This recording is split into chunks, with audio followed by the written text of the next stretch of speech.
Okay, good morning. So we are doing today, attempting to do today, Yud Aleph, Amud Aleph, but we are on Yud Amud Beis, about halfway down. So just to go over what we quickly did on Friday, about 6 or 7 lines up from the wider lines, not the widest, the wider lines in the middle of the page. The Gemara said, Amar Rav Chana bar Bizna, Amar Rav Shimon Chasida, Amar Rav Yechon, Rav Shimon ben Yochai.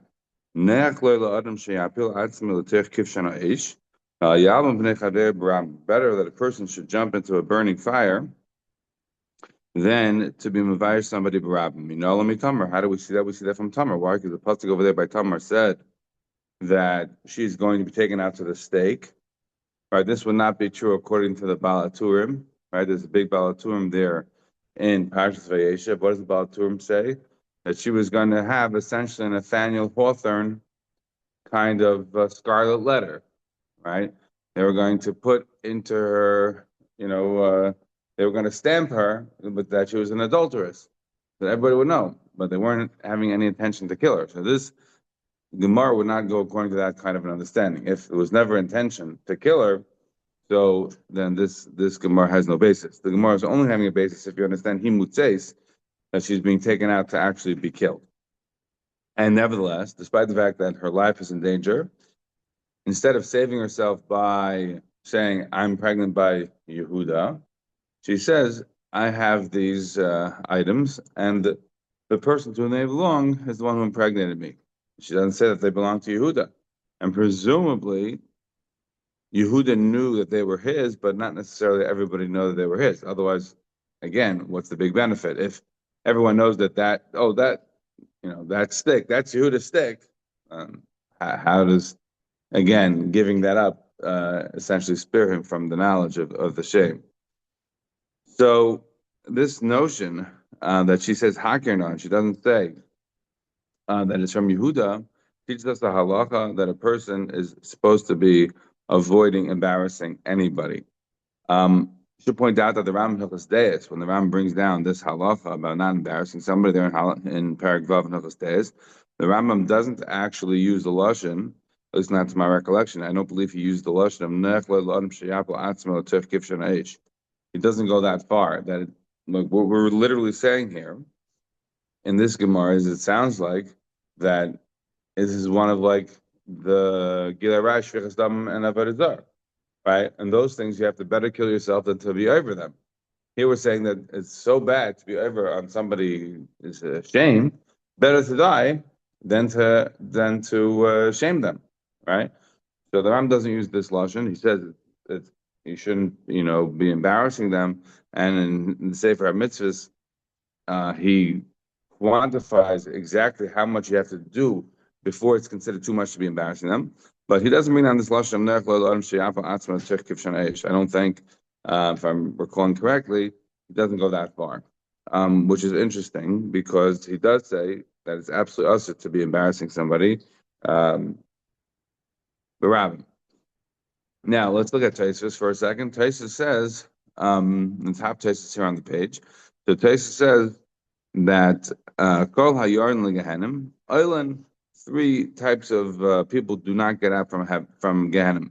But everyone else, the Gemara Shana, Zion tells us you go to Gehenim for a period of a year, right? At most, right? That's why we stopped saying Kaddish after 11 months. We don't want to intimate that the person was saying Kaddish for is a rush, that it was there for the full 12 months, but it's a cleansing process. And after the months are up, so then island, then you go up.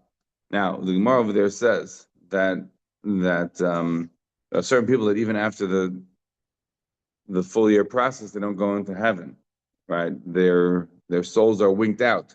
The Gemara over there says by a Jew, it's our karkafta shleimanach tefillin, right? Somebody didn't put on tefillin. The Gemara says that. Tracy says over there that when we say somebody doesn't put on tefillin, we're not talking about the people who don't put on tefillin. Says them on his own day because they're so worried about gufnaki that they can't. They feel nervous that they don't even want to put on tefillin. They're machmir on themselves because they're so worried about gufnaki. We're not talking about that. We're talking about somebody who doesn't put on tefillin because they're just not makbid on putting on tefillin. That kind of a person, even after they go to Gehenim, after 12 months, they still want to go into Gan Eden. And of course, I'll ask Hamakama if somebody's ever on Arias or on a Avodah Zarah or anything like that. Just because you've gotten the cleansing process doesn't mean that now you're going to Gan Eden. It could be, and the Gemara there is very scary. It could be that your soul then is winked out, and it is no longer. So Taisus here is asking, the Gemara there in Bava Metzia is mashma that most people, except for the people who are over on Gilei V'Chesdam and Avodah Zarah, after they go to the cleansing process, they go to Gan Eden. So if we're saying over here, if we're saying that somebody who goes to Gehenna and has the cleansing process and afterwards comes out and goes to Gan Eden, but over there, look at the Gemara. The Gemara says, one of the people who does not come out of Gehenna, he stays there like in a permanent way, is the one who's Mevayir somebody Barabim. And if that's the case, then this sounds like terrible. And it's so bad that you don't even come out of Gehenna. So, and the Gemara over there says, and if somebody who has a chance either to embarrass somebody or to be violent, better to do that than to be embarrassed somebody barab. That's how bad we're talking about. So if we're at that kind of a level that the embarrass somebody barab is something you never come out of Gehenna for, and it's better to die, then doesn't this sound like it should be one of the big three? The same way you said shouldn't be considered, are considered the big three that you give up your life rather than to be over them, then how is this different? Or why would we consider this to be different? This should be in the list. Being Mevayir somebody barabim. And that Taisus answers that Taisus answers that the difference is Mishum Daveris Halvanas Panim, this Avera of changing somebody's face, making their face white or red, right? Changing the way their countenance because of their shame. Eina Mifureshes Batayra, Voloinakar Ella Averis Hamifurashais.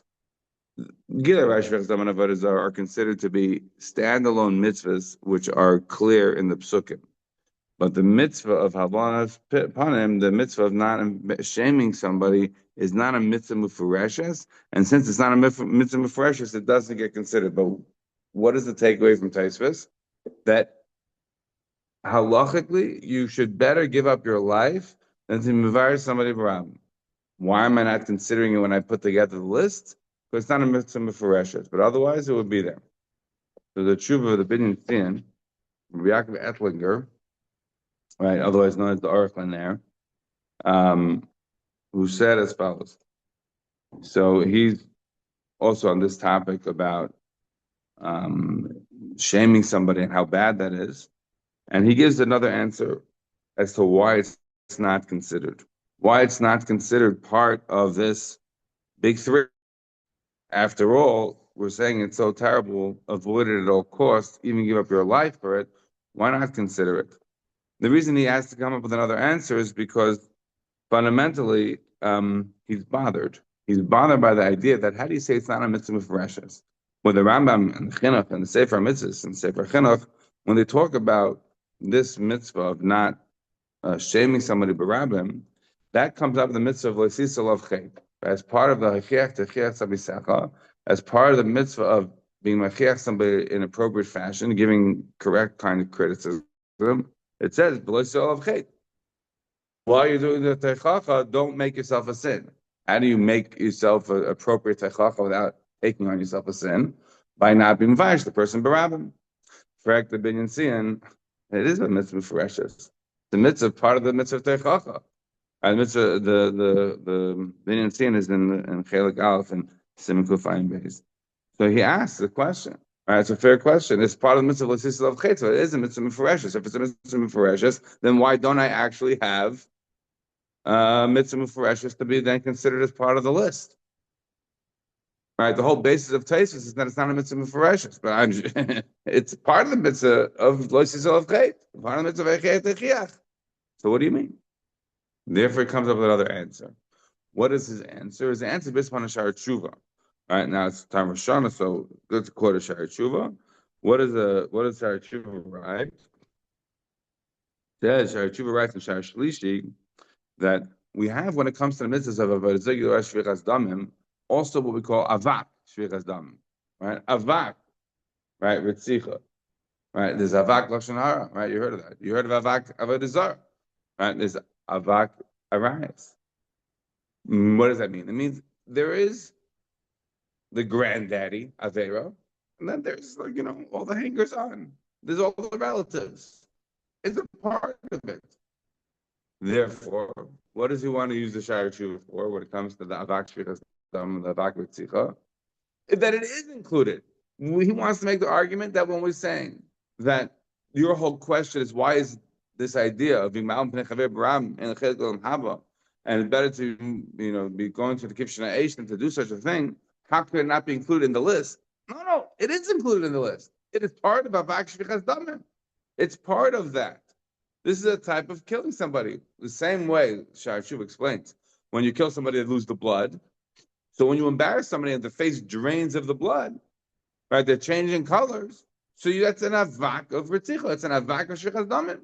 And so if it's an avak of that, it's included in the fundamental granddaddy. When it says shvichas damim, it means including in there the friend barabim.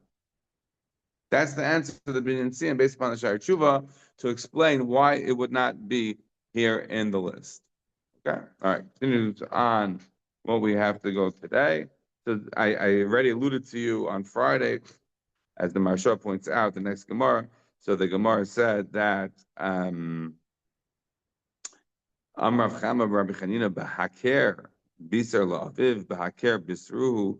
Right, he used the lashon of Haker when it came time to informing Dad about the assignments of Yosef.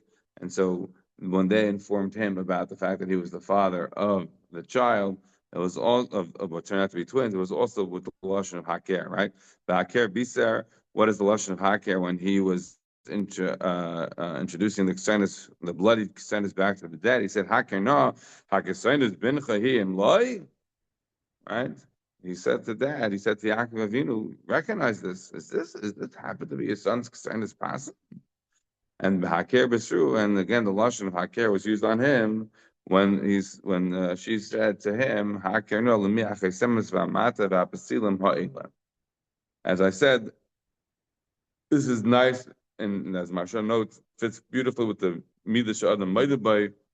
I call this the wordplay of the Torah. Intertextuality is the fancy academic way. What essentially it means is you have to learn Torah on the level of Pshat, Drash, right? On the level of Remez. The level of Remez. The Torah hints to you things many times by using wordplay. The Torah uses a lashon here of Haker and Haker. You got to be brain dead not to see it. It's 100% clear. But there are times that the Mefarshim don't point it out. Times that not everybody notices it. But the Torah is operating on the level of Remez also, and very often the Torah uses a lashon that it's like, I know that lashon. Right? Where did that lashon appear? Why? And you notice, like, yep, that's exactly the same lashon. Why is that? You see it literally hundreds of times in Tanakh. You go through Nevi'im, you go through Ksuvim, you'll see these word plays that are going on back with Chumash. I'll just go on a riff for another moment, but I'll just mention to you that to me, that is the earliest way to be Mefarish Pasuk. When you see something in, let's say, Bereshis, and then you see it again in Devarim, you're like, there is a connection here. That is the earliest type of medrash on the some that appears in Chumash 2 times. And in this kind of a situation, it's so obvious because literally it's happening in the same parasha. Right? You have the Haker no about Ksanis and Vayeshev, and the Haker no about the Matam Silim also in Vayeshev. That's an easy one. And I pointed out to you on Friday that if you think about it, already the Medrash noticed that it goes further. Because you go back to Parashas Vayetze, and Parashas told us, where over there, Pasuk says about Yitzchak, V'lohi kiroi, he didn't recognize Yaakov. And the Pasuk says in Vayetze, that what? He didn't recognize that it was Rachel. Says the Medrash, he caused his dad not to recognize him when he came in with the goat skins, and he says, he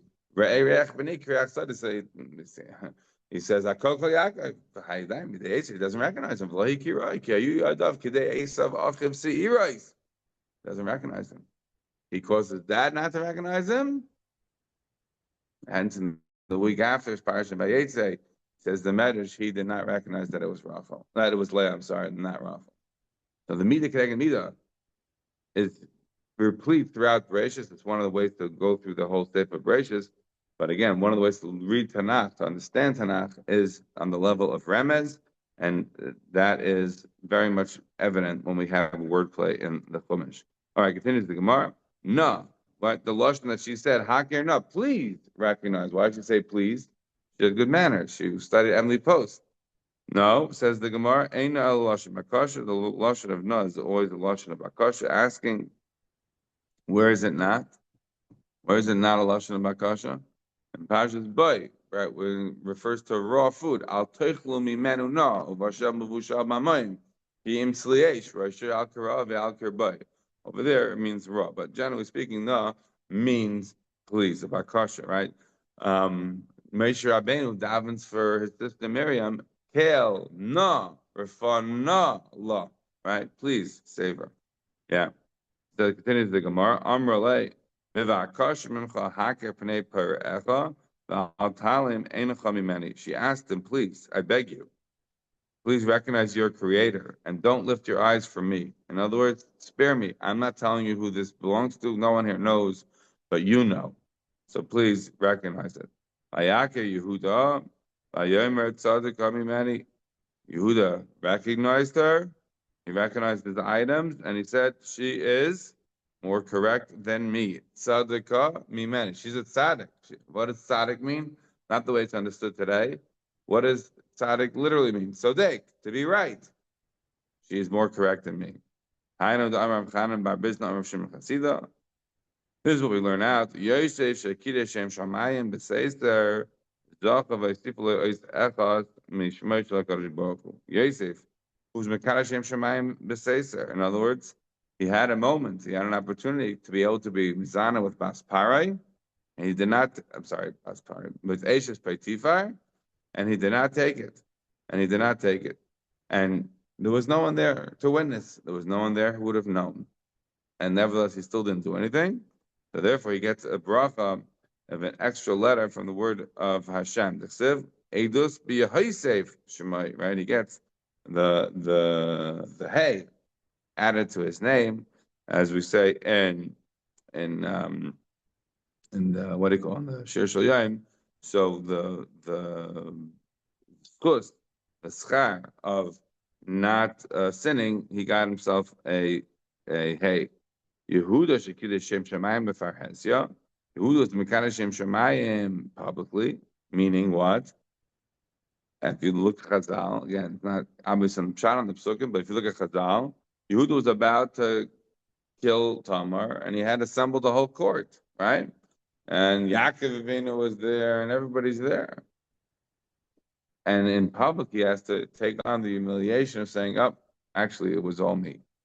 His whole name is considered part of HaKadosh Baruch Hu. In other words, what is his whole name?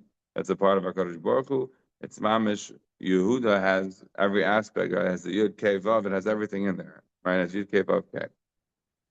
Says the Gemara. Well,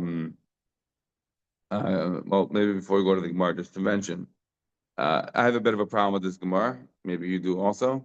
What is the obvious problem with this Gemara? What do you see?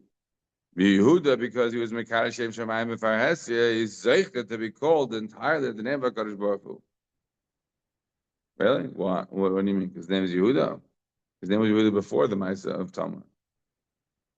He was called Yehuda because of the Thank You Hashem song. No? Apam Maidas Hashem. Not called Yehuda because of what happened. So I have a particular question. I don't have a good answer to it. I understand. By Yosef, Edith, Yosef, somebody says, okay, the pasuk wants to call him. Where do we see that Yehuda is called different? He's still being called Yehuda. If you look at the Gemara later on, Amud Yomi, Marsha already notes that the obvious problem in terms of what we're saying, the Gemara, Amud Yomi, Beis, Amud Zayin, and Aleph, over there, the similar Gemara, we're not going to go through the Gemara now, but the similar Gemara to here is over there. Over there, the Gemara gives you much more grand detail about Yosef and how he avoided Eshes Pektifar. We're not going to get into that now. The last line of the Gemara on Lamed Vavam Abayz is the Gemara says, so what about Yehuda? What's the example of Yehuda? And the Gemara says, Kisha'amdi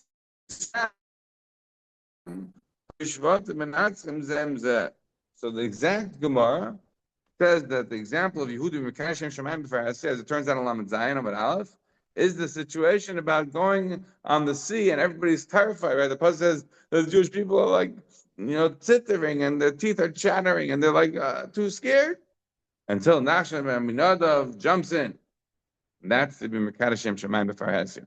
That is the example according to the Gemara there in Lamed Zayin. Says the Marsha, it's totally different than what we're saying over here. Says the Marsha, okay, whatever. Different ways to darshan it up on from Yehuda. Don't be so bothered by the question. Okay, but my other question, which is about isn't Yehuda from before, I don't have a good answer to that. At least not yet. All right, continues the Gemara.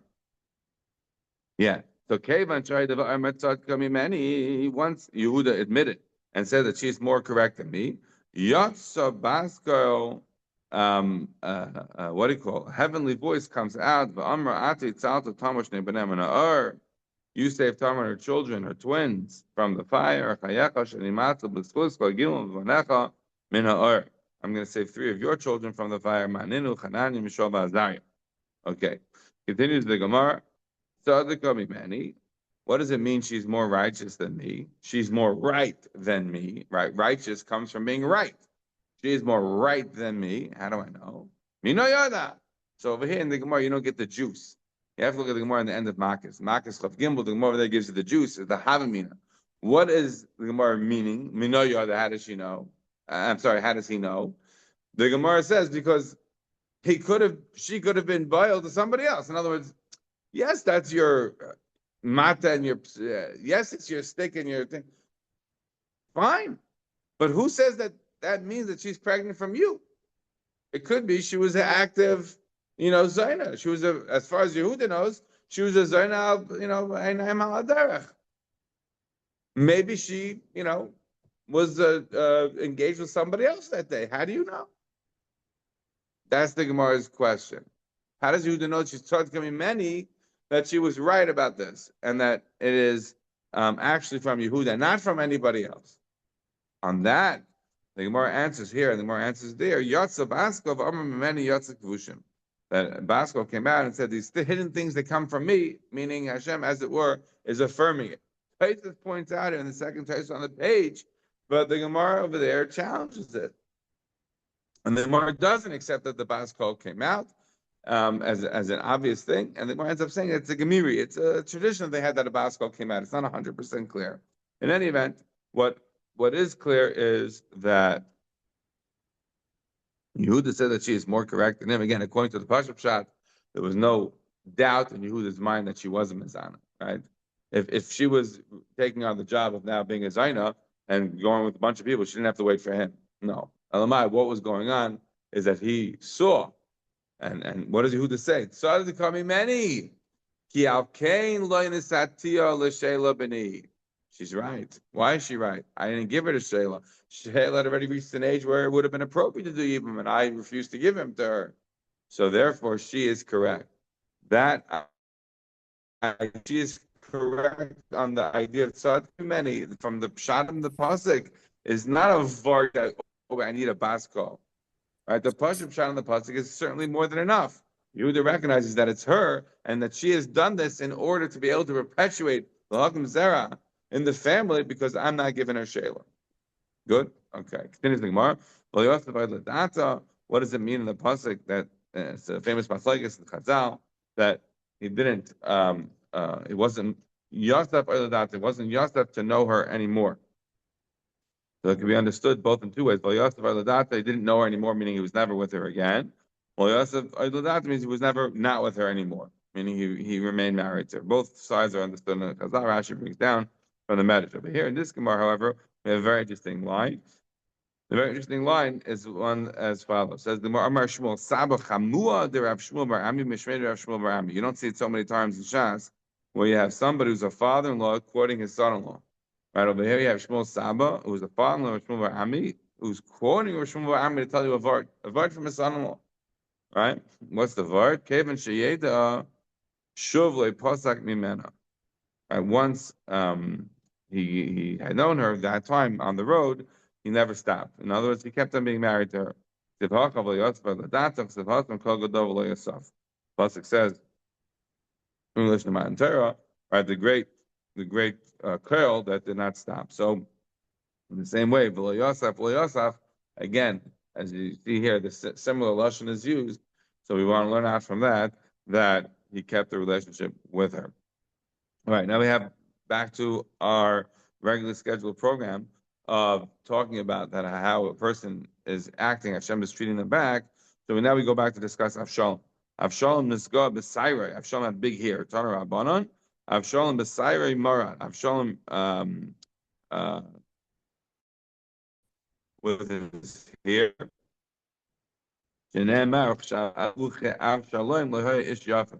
Avshalom was like the handsomest man. He was like the, what's it called, the top 100. He was the man of the year, right? He was the most handsome guy. And Rashi explains that he was a Nazir. When he would cut his hair, he would cut his hair once a year. When his hair got too heavy on him, he would cut his hair, and his weight of his hair was Messiah Shkol Be'evan HaMelech, was 200 shekel, meaning some exorbitant, right, weight of his hair. He had luxurious, luminous, right, type of a hair. So the Gemara says, what does it mean, Evan HaMelech? Tana Evan she'anshe tzveri v'anshe tzveri shoyklemah. Was the kind of a stone of the king that was used as a weight. Remember that in the Torah, one of the major laws again and again is what? You have to have Ephah Tzedek, Hin Tzedek, Evan Tzedek. You have to have Evan Shleimah Tzedek Yalach. It has to be correct measures. If you check it out, you'll check me out on Google later if I'm correct. But there is in America, it's hidden like in Fort Knox, literally, the measures of the United States, like that everything is based upon. Now you can help, but my store scale, maybe, sure, every potential store maybe is not 100%, but the actual fundamental weights that all the weights are based upon in theory to be tested is literally held on the lock and key. That cannot be touched. It cannot be messed with. Air cannot get in. Nothing, because you have to be 100% on the measures. And there are people that this is mamash, they spend the time making sure the measures are 100% fine and refined. So this was the stone of the king that they used to weight, and mamash's hair was such a big hair that it was so heavy. Says the Gemara, because of the fact that he was so proud of his unbelievable quaffing. So it says the Gemara, "Lefika nitl b'sayrei." So he also gets tied up by the hair. Shenemar, the pasuk tells us, "Vayikra Avshalom l'fnei David." It happened to be right during the war rebellion. Avshalom was doing against David, so he ends up that what? He ends up in a situation that he's losing the battle, and he's alone, and he's going on his mule, and his mule gets, he gets stuck in his hair in the tree, and the mule kept on going. Says the pasuk. Avshalom rechav al parrot. He's riding on the mule. Vayaveh a parrot hakas shevav. And it's going under some big tree. And his head is getting stuck in the tree. And he's stuck there between heaven and earth. And the mule kept on going. The mule didn't stop. So unbelievable. Says the Gemara. It wasn't like Avshalom was an idiot. Like he knows that if he's stuck, now without an army, and they're going to catch him, he's a dead man, right? He doesn't know that David's like mourning him and sitting there saying, B'ni Avshalom. No, he doesn't know any of that. As far as he knows, if he better get out of here, quick. So the Gemara says he took out a sword to cut off his hair. In that moment, that he had a vision of seeing the Sheol, seeing like the nether world, the Gehenna. And he got so scared of that so that he refused to cut his hair. He was too scared of falling into it. So therefore he decided better to be hanged up on the tree. But then of course, with what happened, as we already mentioned before, where Yoav came and put in the 3 darts, and then Yoav's men, the 10 men, came in and put in all their spears, their swords, and that's how he died. Now, if you remember, I said David was crying very much about it, and he was very sad to a degree that it was considered to be an obscenity. Like this person literally went after you, was your own son, to kill you, and now you're mourning him like this. And the people from the army slunk off, and they were like ashamed that they had defended David. And Yoav is like screaming at him that you better take ownership of the fact that this was a rebellion. He was a bad guy. So all of that, before Yoav gives him a talking to, David HaMelech is crying. This is what the pasuk says. Vayigras HaMelech, Vayal al Aliyas Hashar. So the very king is very upset, and he goes up onto by the gate. Vayef, and he's crying. This is what he's saying while he's going. Bini Avshalom, Bini Avshalom. Right, my son, Avshalom. Mitem Musi, Ani Techtecha. Would I rather have died rather than you? Avshalom, Bini. Mamish, right? Again, on and on about his son. Hamelach La'at Espanav. Ayizak Hamelach Gadol. Right, he's mamish crying and crying. Bini Avshalom, Bini. Says the Gemara. Hani Tamnia Bini Lama. Why'd I have to say Bini 8 times? Shiva to ask him Shiva dur Gehenim. 7 to take him out from the 7 levels of Gehenim. Ve'idach ikad amr dekar reish legabe gufa. One is in order to get his head to be buried together with his body, because his head and his body were in different places. And the other one was potentially to get him to get into the next world.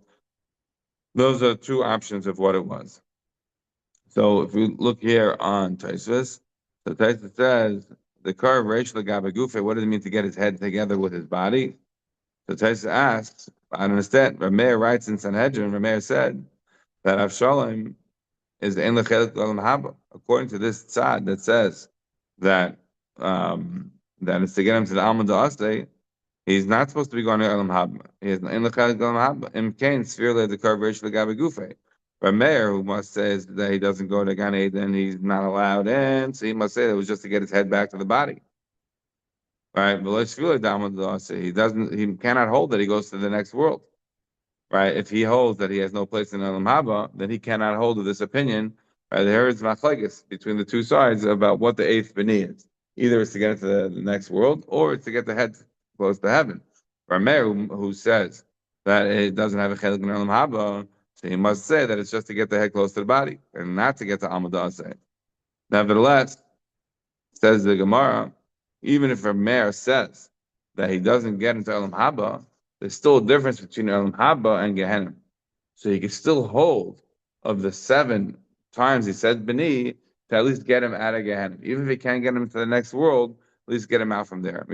Ask him during the Gehenna. So at least we want to get him out from there. For cases, here's the actual test question. If that's the case, that even according to Rameir, he's not getting to Olam Haba, but at least he's getting out of Gehenna. So if so, why don't we get him at least to the level of Achaz V'Achazia? That they're not going to Gehenna, they're not going to Gehenna. They're sort of like in what's it called when you're sort of in between? They're in between. In limbo. Why didn't he be considered in the limbo like Achaz and Achazia? That's Tez's kasha on Rameir. Like why is Rameir saying that he's from the people that don't go to Olam Haba? That's not like he's in Gehenna forever. He got out of that. It says because he never became a king. He was just a rebellious kid. He never became a king, and therefore he doesn't get in the list. And then the last place is here of the Asil Amud Yomi, that you go into the next world. Taisa asks that we know in Morris and Hedden tells us that a son is able to mizakah. Usually the father is able to mizakah the son. Over here, this is David mizakah the son to get the son out. So how did that work? The text gives a number of answers to explain how it was over here that David was able to save Avshalom. Avram can't save Yishmael. Yitzchak can't save Esav. How is it that David is able to save Avshalom? Avshalom's a bad guy. How is he able to do it?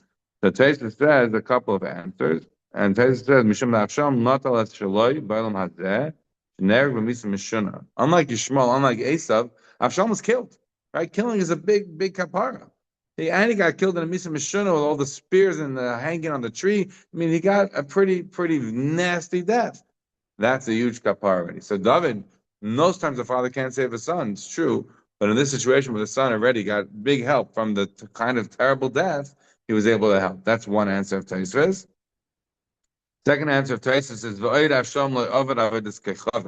Avshalom never served idols. Yes, he's a bad guy. He rebelled against his father. Murder was terrible. Did not keep it of aim. Yeah, all of it, sure. But on the level of Avodah Zarah, it's not. On the level of avodah zarah, it's not, and cannot compare it to somebody like an Asaph or maybe Shmuel. I don't know if he was so much of a avodah zarah worshiper. It's not so clear. Then he gives a last answer, Tosfos. The last answer of Tosfos is that it's true that the schus of a father might not necessarily save the son, but tefillah, abul tefillah, my elas, the David had spalel alav shalom. He was davening for him. The father's tefillah that could help the son. The just the schus, maybe not. But if he actively intercedes to try to save the son, that can have so three potential answers to explain why Dov was able to save Avshalom, even though normally the son helps the father, not the father helps the son. All right, let's continue the Gemara. We got to move. Says the Gemara, we are up to now the last lines of the Gemara. Says the Gemara. V'Avshalom lokach v'yatzav le'bechayav. Right, the full pasuk is not being quoted here, but basically Avshalom said he had no children, so he set up himself a nice big monument, a matzeva, right, a very nice monument. So my lokach, Amrei Shlokish, Shalokach Mekach Rala Atzmai. He took a bad deal for himself. Es matevas asher be'emek hamelach. Right, the pasuk continues, and he made himself a matzeva in the Valley of the Kings. Right, that's not Yad Avshalom in the famous picture you have in Har HaZeisim. I'm not getting into that right now. Amar Rav Chanina bar Papa be'etza amuka shel malka shel olam. What does it mean? He took a bad advice from the king of the world. As we turn the page now to Yud Aleph Amud Aleph Siv. If you remember the pasuk the Ma'aseh of David and Bathsheba, so he gets a bunch of punishments. One of the punishments was going to be that I'm going to turn essentially somebody coming up from your house who's going to cause you evil, who's going to cause you trouble. And so Avshalom essentially was taking an eitzah from that. Like, oh, meaning my rebellion is allowed. It's permitted. This is a punishment of David. Yeah. Where do you see a similar situation like that? We go now to Parashat Vayeshev again. Right? Yeah, Yaakov sends Yosef on a mission to go see the brothers, and it ends up being the whole shtalshalus to go down to Mitzrayim and all the 400 years, everything all started from Yaakov sending Yosef to go see how the brothers are doing. It was from the deep Eitzah of the tzaddik who was buried in Hebron. Again, I want to be clear. I'm not sure that that Avshalom, as a matter of fact, was aware of the Besura that the Navi had given David HaMelech, that you're going to have a bad tidings from your own home, or that Avram shared with Yitzchak and Yaakov about the fact that they were going to be slaves for 400 years. Do they have the tradition or not is a very interesting question, and we don't have time right now to get into that. So we'll have to just skip that, leave it on the side. But think about it from this Gemara. What this Gemara is saying is they're taking the advice, right? Right? Did Yaakov know? Right? We have to leave that for now. Then is the Gemara. So now we go back to this idea that Avshalom is making himself a whole matzeva. Ki Amar and li ben. He said, I have no son. Well, I have a beni. He says, well, what are you talking about? You mean Avshalom had no son? The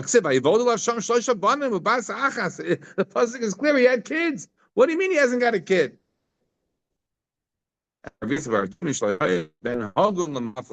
didn't have a kid who could become a king. He understood that he's the only one who could be the king. Remember, he was the glad-hander. We spent some time talking about how he used to manage to get the whole Jewish people and the Sanhedrin and everybody was all with Avshalom. But his kids were not impressive at all. So that's why he felt, even if he becomes a king, because he's worthy, his own kids are not going to be worthy. That's why he wanted to build himself a big monument. Yeah, Rav Chizda Omar, we have a tradition that anyone who burns someone else's possessions, meaning anyone who destroys someone else's possessions, so then he's not going to leave a son to be yarshinim. The situation was that when Avshalom had come back, remember Avshalom had killed Amnon, right? Amnon had done what he had done to Tamar. Tamar was Avshalom's sister. When that had happened, Avshalom was afraid that David would be angry and would kill him. So Avshalom goes and runs away. After a period of years, they see that David really misses Avshalom. They send for Avshalom, they bring him back. But when they bring him back, he never leaves his house. He's basically there, and David never brings him into the palace. He's sitting in a house, and he gets very angry. He wants to be going back to the palace. So he sends a message, and his way of sending a message was, "Go burn down Yoav's field, so that Yoav will take notice of me and will bring me back to the palace." Says the Gemara, he burned down Yoav's field. So